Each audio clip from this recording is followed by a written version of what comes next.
Assalamualaikum warahmatullahi wabarakatuh. Halo semuanya, perkenalkan nama saya Novia Putri. NIM saya 25101214120016. Saya dari jurusan Pendidikan Seni Pertunjukan kelas A1 Universitas Lambung Mangkurat. Jadi di video kali ini saya akan membahas tentang analisis kritis dan rekonstruksi pembelajaran musik di SMP. Nah, pada materi ini sangat penting karena pembelajaran musik tidak hanya tentang memainkan alat musik, tetapi juga membentuk kreativitas, ekspresi, dan kepribadian siswa. Nah, pada bagian pertama yaitu ada analisis pembelajaran musik. Pada pembelajaran musik di SMP itu ada 3 lapisan utama, yang terdiri dari lapisan pertama adalah permukaan. Di sini kegiatannya terlihat di kelas, guru membuka pembelajaran dan menjelaskan materi seperti ritme, melodi, dan harmoni. Lalu siswa mendengarkan, mencatat, dan melakukan praktek. Misalnya, siswa disuruh bernyanyi dan memainkan ritme serta membuat aransemen sederhana. Sebelum dipraktekkan itu, siswa juga sempat dilatih untuk melakukan yang sudah dibahas itu tadi. Nah, di akhir pembelajaran siswa seperti saya bilang tadi yaitu ada melakukan praktek. Nah, di akhir itu ada menampilkan hasil dan mendapatkan penilaian dari gurunya. Secara umum pembelajaran itu terlihat aktif karena ada kombinasi penjelasan, latihan, dan praktek atau penampilan. Lapisan kedua yaitu struktur pedagogis. Pada struktur pedagogis ini bertahap pada pembelajaran yang melatih banyak aspek sekaligus, yaitu pertama kognitif seperti memahami teori, kedua psikomotorik seperti koordinasi dan teknik bermainnya, yang terakhir efektif, rasa percaya diri dan kepekaan emosional. Bisa juga disebut interaksi antara guru dan siswa itu sangat penting, termasuk dalam memberi contoh, umpan balik, dan menyesuaikan pembelajaran sesuai kemampuan siswa.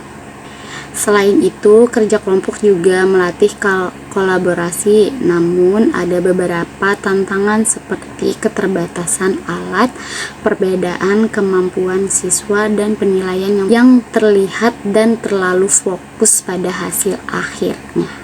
Lapisan terakhir yaitu lapisan ketiga adalah makna musikal. Di sini musik tidak hanya sebagai keterampilan, tetapi sebagai sarana ekspresi diri. Siswa belajar mengekspresikan emosi, membangun kepercayaan diri mereka, serta menghargai budaya dan orang lain. Musik juga mengajarkan disiplin, empati, dan keberanian tampil. Jadi, keberhasilan pembelajaran tidak hanya dilihat dari teknik, tetapi juga dari pengalaman dan makna yang dirasakan siswa tersebut. Masuk ke bagian 2 yaitu diagnosa masalah. Pada diagnosa masalah ini, pembelajaran musik dilakukan secara monoton selama 1 semester. Jika selama 1 semester itu banyak kemampuan penting yang tidak berkembang, yaitu masalah utamanya adalah siswa hanya meniru, bukan mencipta. Terus yang kedua, kreativitas dan improvisasi yang tidak terlatih. Ketiga, siswa kurang memahami makna dan ekspresi musik. Yang keempat, pembelajaran menjadi berpusat pada guru saja. Yang kelima, terakhir, siswa menjadi pasif dan bergantung pada gurunya masing-masing. Akibatnya, siswa memang bisa memainkan musik secara teknis, tetapi belum mampu berpikir kreatif, mengekspresikan diri, dan belajar secara mandiri. Bagian yang ketiga yaitu rekonstruksi pembelajaran atau bisa disebut solusinya. Nah, untuk mengatasi masalah tersebut, saya membuat desain pembelajaran yang lebih aktif dan berpusat pada siswa. Langkah-langkahnya yaitu ada pembukaan, guru menampilkan video dari lingkungan sekitar untuk memancing pemahaman musik kepada siswa. Kedua, eksplorasi. Siswa mencoba membuat bunyi dari benda di sekitar sehingga belajar secara langsung. Ketiga, yaitu guru membagi kelompok atau bisa disebut dengan kerja kelompok. Siswa bekerja sama untuk membuat alat musik sederhana. Keempat, kreasi, yaitu siswa menciptakan karya musik dengan bimbingan gurunya. Yang kelima, presentasi, yaitu siswa menampilkan hasilnya dan menerima masukan-masukan atau saran-saran dan kritik dari guru dan maupun kelompok lainnya. Keenam, yaitu refleksi atau evaluasi. Siswa dapat menceritakan pengalaman dan apa yang bisa mereka dapat dari pengalaman yang mereka buat yang sedang mereka pelajari sekarang itu. Melalui tahapan ini, siswa tidak hanya belajar teori tetapi juga mengalami langsung proses bermusik atau bisa disebut dengan praktek bermusik. Bagian yang keempat yaitu justifikasi akademik. Nah, pada justifikasi akademik ini lebih efektif karena menggunakan kehidupan sehari-hari. Yang kedua, lebih berpusat kepada siswanya. Yang ketiga, belajar dari pengalamannya langsung. Dengan pendekatan ini, siswa menjadi lebih aktif, kreatif, dan mandiri. Mereka tidak hanya belajar teknik musik, tetapi juga belajar berpikir kritis dan mengekspresikan diri. Bagian kelima yaitu refleksi kritis. Meskipun desain ini lebih baik menurut saya, tetapi ada tantangan dalam penerapannya, yaitu ada beberapa kendala yang mungkin terjadi.